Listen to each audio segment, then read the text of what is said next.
Assalamu alaikum. I'm Carl Arrindell, and you're watching In Focus.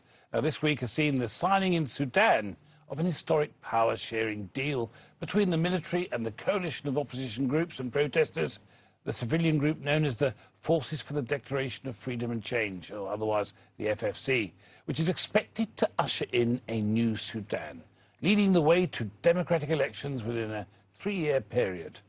The breakthrough followed months of protest on the streets of Sudan's capital, Khartoum, and the eventual removal by the military of its president, Omar al-Bashir, who had ruled Sudan for the last 30 years, and during which time he is widely regarded as having maintained an autocratic regime and crushing dissent with the help of his former colleagues in the military and the security forces. As a new civilian-led technocrat administration takes over the helm, and a new Prime Minister is appointed, questions will undoubtedly be asked as to whether the new power-sharing deal will work, given that several prominent members of the new administration are regarded as having been linchpins in the old regime, and whether the new Sudan has the support of all the state's key stakeholders. I'm delighted to be joined to discuss the recent developments by Sudanese eminent physician Dr. Babikir Ismail, currently resident in the UK since 1999. He is a consultant pathologist at Ashford and St Peter's NHS Trust. He's also the president of the former president of the Sudanese Medical Association. I think you are the president of the Sudanese Medical Association in the UK and Ireland, and the former vice president of the Sudanese Council of Communities Abroad, an alliance which represents over 120 Sudanese communities across the global diaspora. Assalamu alaikum, Dr. Ismail, and welcome to In Focus. Thank you. Now, many have suggested that this is a very exciting and historic moment for Sudan. Do you agree? Yes, totally agree. It's an uprising that has been made by the Sudanese people against a regime that they wanted to change, and this is the third time that the Sudanese people do a similar uprising. Now, it's fair to say, isn't it, though, that over the last few months of negotiations, the transitionary military council has, in their case, cited the lack of inclusivity of key elements of the Sudanese society as a major obstacle to achieving a meaningful roadmap to an effective transition. The underlying concern was that the protest movement was engineered by opposition groups pursuing a power grab and driven by self-interest and not intrinsically based on the interests of the masses of Sudanese people. On the other hand, the opposition groups have demanded more time to ensure that the apparatus of the old regime is dismantled before democratic elections can truly take place. Do you think the new so-called technocrat government and the mandate, which has been signed by all parties, is sufficient to overcome those major obstacles and concerns? I think it's very, very difficult to give an exact answer to this, because your statement is absolutely correct. I agree to it, that the freedom forces for change are not representative of the whole Sudanese people. And also the other component of the power sharing might represent the previous regime. But at the end, the Sudanese people have decided to change the regime, either by doing that actively or by silence. So even the silent majority are not interfering. But the silence itself has got meanings in some groups. Some of the groups, they are silent because they are watching and they are assessing the situation. And some groups are silent because they are waiting the moment when the new technocrat government will make mistakes or will fail, and then they will start again. But we hope that all the parties and forces in Sudan appreciate the critical moment that the Sudan now is facing. Sudan has been independent since 63 years now, and we are still suffering with a lot of issues, including basic human needs, poverty, clean water, health, etc. So I think we had enough of this political fighting, military regimes, and the vicious circle changing between military to democracy. This is the third cycle now we are facing, and the Sudanese people themselves are fed up of this, and they just want to see light at the end of the tunnel. Well, as one famous person once said, as long as that light is not the light of an oncoming train. Now, one of the leaders of the Sudanese Professional Association, seen as the chief architect of the protests, his name Ahmed Rabia, is cited post the signing last week, and I quote him, "Remnants of the former regime continue to control militias and cells of loyalists." That's loyalists to former President Omar al-Bashir. "The military will have to deal with that threat now," he says. And I quote that, he says, "We have to dismantle the Islamist deep state." What do you think he meant by that statement? And do you believe that his following statement, where he says, "Sudan streets and the awareness of the Sudanese youth are our only guarantee that the agreement will be respected"? Does this not suggest a bumpy road ahead in the next 3 years of the new administration? I think this is a contradicting statement because when you talk about mission not accomplished and you want the military to accomplish this mission to you, there should be trust between you and the military. If you want to appear in the scene as the only force that is present and disregard other forces, and you rely on Sudanese young youth to block the streets and to burn the tires, use car tires as a sign of dominance, I think this is the beginning of failure.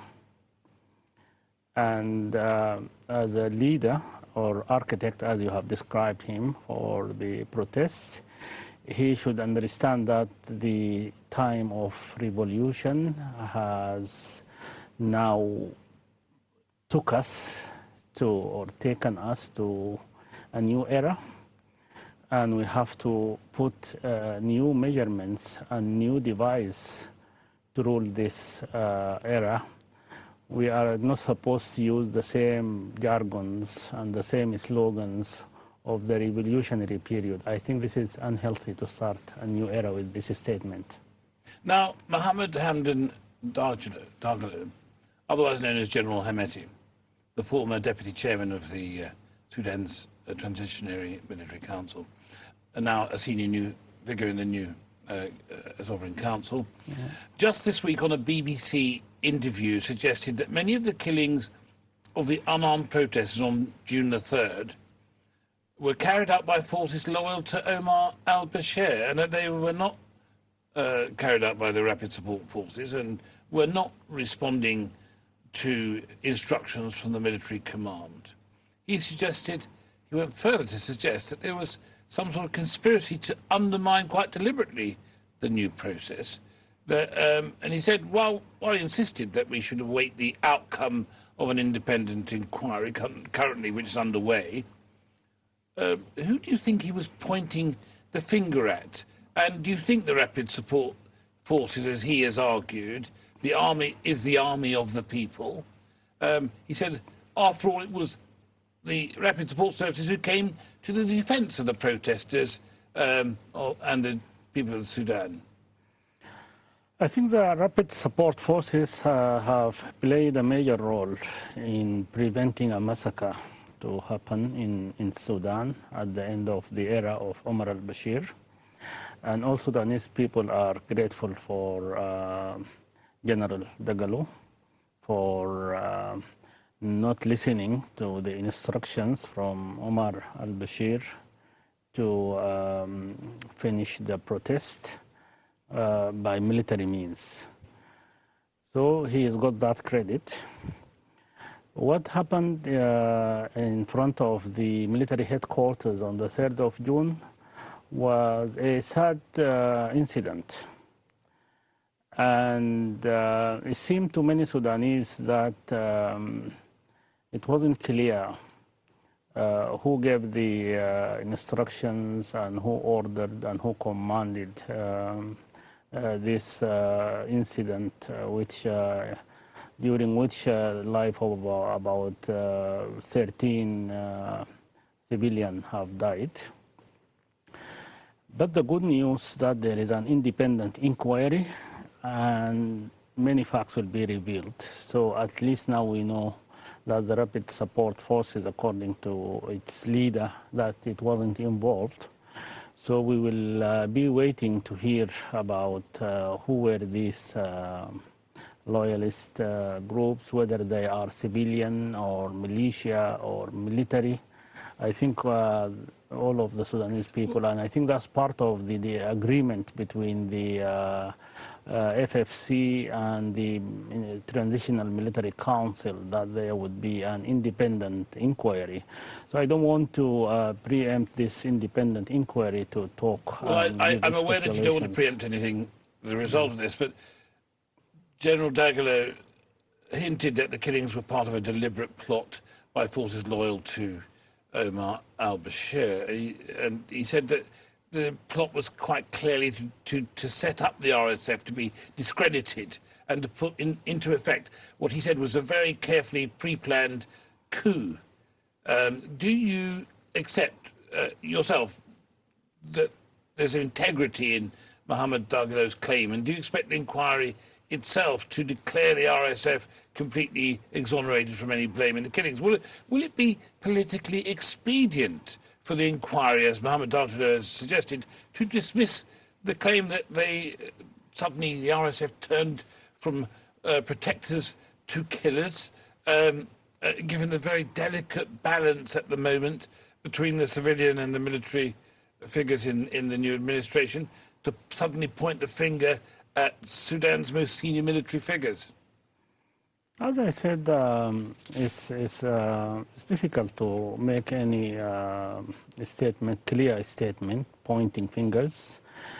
But I would even urge General Dagalo and the senior military figures to just wait for the inquiry to reveal for us what was the plan, who were involved. I know that there were a military coup, which has, I think, the last month, there was some arrest of very senior figures in the army. I think the chief of the army himself was involved, and he was arrested with other army, security, and other civilians.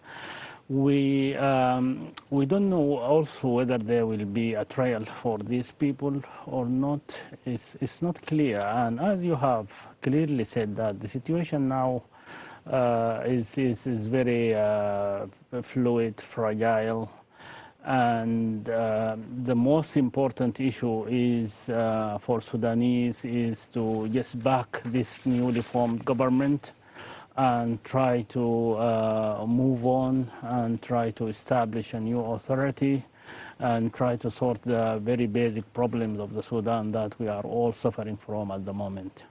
Now, to continue with comments made by General Dagalo, he did attempt in that interview to provide reassurances about the civilian nature of the new government. But in the process, he did raise a few questions. He says, and I'm going to quote him, "If the civilians are able to govern without the military input, then I have no problem with that. But we signed an agreement which stipulates that the military will govern during the first phase. Besides, the military is part of the Sovereign Council. The entire government is a civilian one anyway, with executive powers, and it is our partner within the Sovereign Council. So we're not worried about anything. In fact, we're optimistic. This is a civilian government." That statement does contain a caveat, the word "if." What does that signify? Who or what will be the barometers of judging if the civilian government is unable to govern without military input? And is the structure of this new accord merely setting things up for another military intervention? Yeah, I think General Daglo is speaking from knowledge of situation. Currently in Sudan, there are 7 armies. The Sudanese army is one of them. The Rapid Support Forces is the second one. And there are about 5 insurgency groups. Some of them are controlling parts of Sudan. And right now, there are conflicts between 2 tribes in Port Sudan, which is the second biggest city and the main seaport of the country. And Sudan is not like UK, where you've got separate institutions that and people, they know exactly how to sort the differences. In many occasions, many of the differences between even the civilians, they need military intervention to stop it at least, like emergency situation in Western countries, for instance. So we are a country in development, and the democracy that we are going to have, it needs to be protected. I think that's what he meant by if the civilians could rule without. So the military see themselves as guardians of the process? I think that their constitutional role to protect the democracy.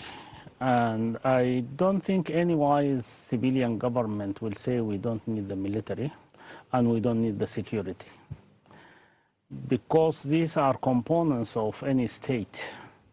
And in a third world country where we've got a lot of tribal, ethnic, and a lot of issues of even intervention from powers outside the country, from neighboring countries, you need some sort of authority.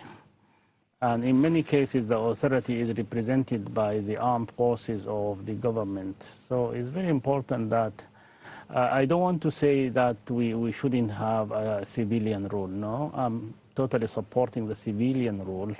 But part of the civilian rule, the military has got a role as well to protect the civilian role. And without that role, I think this technocrat government are not going to go anywhere. I just want to quickly look at the credentials of the new Prime Minister, His Excellency Dr. Abdullah Hamdok, the former acting Executive Secretary of the United Nations Economic Commission for Africa. He has more than 30 years of experience as an economist and senior policy analyst specialising in economic development across Africa. He holds a Bachelor of Science at the University of Khartoum. He has a doctorate in studies from the University of Manchester in the UK. From 1981 to 1987, he was senior official at Sudan's Ministry of Finance and Economic Planning, before taking on a number of leadership roles at several different institutions, including the African Development Bank and the International Labour Organization. So is he the right man to lead Sudan out of its current economic and social crisis? I think he's a qualified man to be in this position. But leading Sudan out of the crisis is not going to be done by one man, and not even going to be done by one party. It's a collective effort that all Sudanese people, civilian, military, political parties, armed movements, and the civil society in general, people like me, expatriates, we are all supposed to support the move to establish a transparent, a successful civil government. So he is the right man, no doubt, for the job, but for the job of a prime minister, not for a job of taking a country from crisis, because I don't know that there is a job like that to take country from crisis. I think this is a collective effort that a lot of people need to get together to do it. Now, General Dagalo made a plea in his recent interview to different factions. He said, I have a message for our brothers who live abroad and who are spreading fabrication. if you care about the interests of the country, come forward, sit down with us, and let us discuss the situation in Sudan and lead the country to safe shores. Enough procrastination, enough infighting, and enough plots. Let us come together, put hand in hand, and lead the country to safe shores. Come and give us your advice, he said. Is he referring to the former Sudanese Prime Minister ousted by Omar al-Bashir in 1989, Sadiq al-Mahdi, who in his self-imposed exile has been leading Sudan Call, the coalition backed by some of the rebel factions in Darfur, as well as the Sudan's People Liberation Movement, North SPLMN, which is fighting the Sudanese government in South Kordofan and the Blue Nile states, and the National Consensus Force, SNF, all political parties who are opposed to Bashir's National Congress Party. And do you accept the integrity of his request for them to come and join hands with the new administration in the interest of the Sudanese people? I think it is a sincere call from someone who is high on the hierarchy in the Sudanese Armed Forces and Sudanese Sovereignty Council. Sadiq al-Mahdi himself is now inside the Sudan, and he is participating in the Alliance for Freedom and Change. His Ummah party, the Nation Party, is one of the main parties in this alliance. And I think Sadiq al-Mahdi is one of the wise people in Sudan. He did a lot of resistance to the regime of Omar al-Bashir, but he focused on peaceful and resistance rather than military. The call for the General Daglo, I think he meant many of the Sudanese activists who live outside Sudan, mainly in United States and in Europe, who participated by the media and social media, clips, and they did some photoshopping and other things that I think he himself has got hurt from that. And he just wanted to declare that it is now time to build rather than time to destroy, and that we need to come together. Now there is no reason, after Omar al-Bashir has left and after the Sudanese people said their word and they came together and they agreed and they signed this agreement, it is now time for all of us to come together, try to build our nation. And I think it is a fair call. To finish, I just need to ask you about the trial of Omar al-Bashir in the courts of Sudan. It's been ongoing in the last short while. He's appeared already a couple of times in a cage, which I know is customary in the courts to hear charges of corruption against him. He's been indicted, as we know, in the International Criminal Court in The Hague for crimes against humanity, which he's managed to avoid for quite some years. Is it right that he should be tried in the Sudanese courts? He has been charged with incitement and involvement in the killing of protesters during the anti-government demonstrations, and he's been questioned over alleged money laundering and terrorism financing. Do you believe that the Sudanese people can expect him to receive a fair trial? Do you believe what has been suggested, that it might end up as a sham trial? And I'm thinking that, as I said earlier, there's a delicate balance at the moment between the military and the civilian figures in the new administration, and too harsh a response to this may unsettle the whole process, may it not? Yeah. I think the International Criminal Court agreement it says very clearly that if any country is capable of